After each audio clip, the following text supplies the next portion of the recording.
Hi there. This video is going to be about whether fitting a Trem Stop to a Floyd Rose equipped guitar can improve the sustain and or the tone. And I'm going to record before and after clips so you can hear the difference, and I'm also going to record the waveforms so you can actually compare before and after and see whether it makes any difference. So this is my 1988 Yamaha RGZ Standard. It's a two-piece mahogany body with a two-piece flame maple top, maple neck, ebony fretboard, stainless steel frets, and Yamaha's Floyd Rose copy. Now there's a few issues with the Floyd Rose copy. Firstly, it doesn't quite return to pitch after you use the trem. It always comes back slightly flat, which I think is down to the 30-year-old knife edges not being quite so sharp as they once were. Secondly, when you bend a string, it puts all the other strings out of tune. So for example, if I bend the top E string up a tone, it puts the bottom E string down half a tone.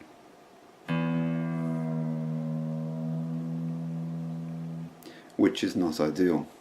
And also, if you're playing live and you snap a string, the rest of the strings go immediately out of tune. So I'm going to fit this, which is a Trem Stop. It's a little brass L-shaped bracket with a grub screw in it. This bolts into the trem cavity on the back of the guitar and sits up against the trem block, and will act as a locking mechanism to stop the trem going any further. You can then tighten the trem claw screws so the trem will be pulled tight against this. The trem will return to the same point each time and solve the problem. And hopefully will also increase sustain, because the trem springs act as a dampener, taking energy out of the vibrating strings. So by locking the bridge, it should hopefully improve sustain and perhaps the tone.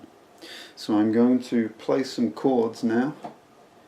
I'm also recording them, and I'll put the waveforms on the screen and give you the comparison. I'll try to hit the strings with the same force each time, so it will be a comparative, good comparison.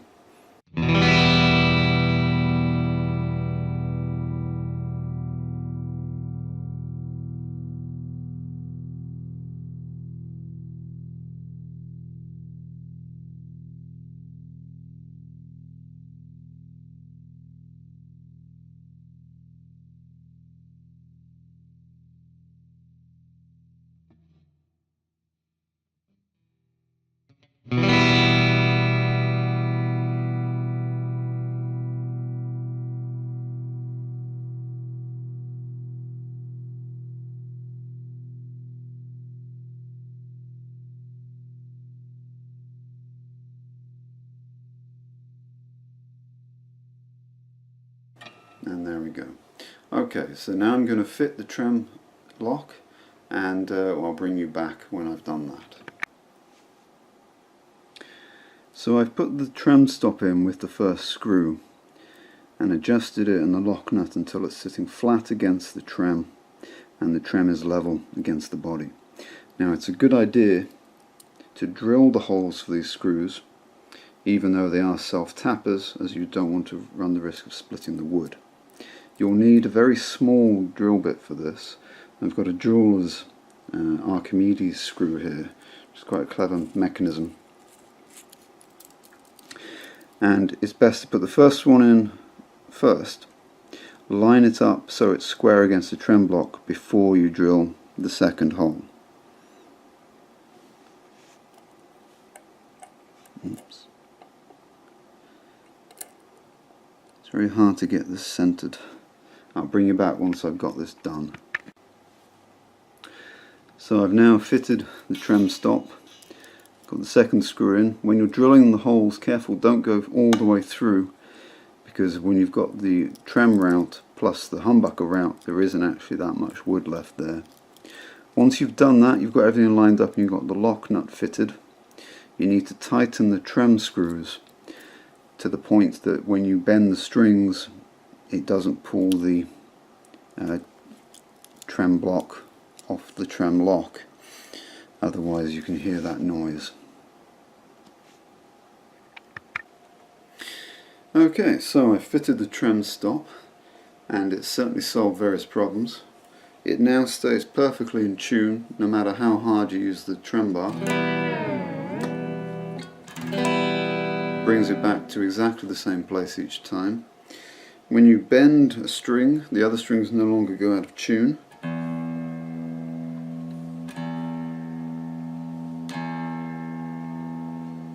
Perfectly in tune. And of course if you snap a string, problem solved. So now we'll play the chords again and see if it's made any difference. It certainly sounds a little brighter, I think. So here goes. Just set the recording.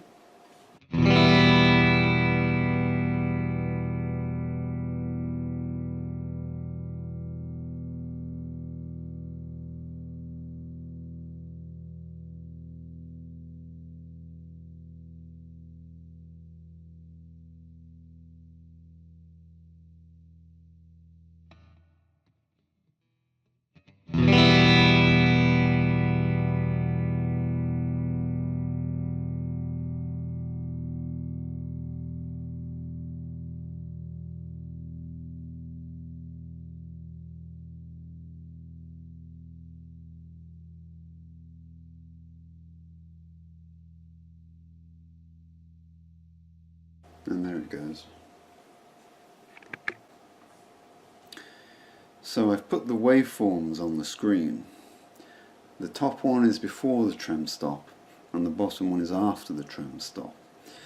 And you can see that the after waveform went on a little bit longer. And the waveforms at the beginning were very similar in size, so it's a reasonable comparison. Seems I hit the strings with the same hardness each time. So it makes a slight difference. Whether you can hear it or not, difficult to say, but it has stabilized the trem, it's stabilized the tuning, and all in all I think it's a benefit. And for anybody interested, here's a bit of what it sounds like once you crank up some gain.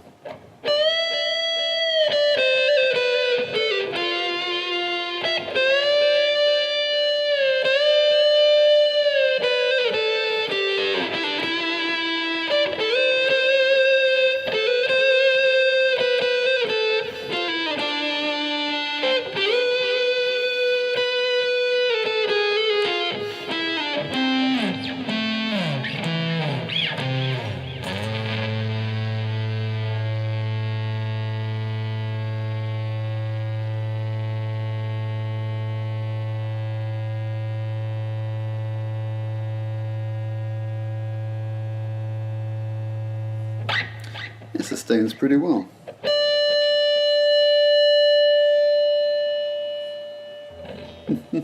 Thanks for watching.